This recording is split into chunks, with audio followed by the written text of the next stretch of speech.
Yeah, so I was 6 years old when I attended my first funeral.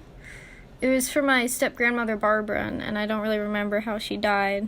But I do remember that her house was all like frilly and pink, and and she gave me a birthday present that I didn't like. Um, the funeral was at a church, I'm pretty sure.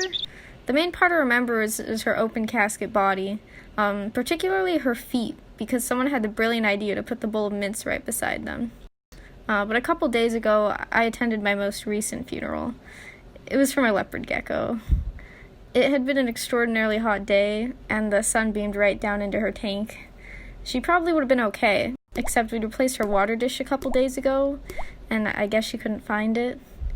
She meant a lot more to me than my step-grandmother did. My dad and I hiked out to the nearby canyon to bury her, to this old swinging bench in the middle of nowhere, with a heart arranged out of rocks right next to it. My dad was on the phone with a business partner throughout most of it, so I felt pretty alone. I wanted to think about her as I put the finishing touches on the grave, but I didn't want to cry in front of my dad, so I thought about something else.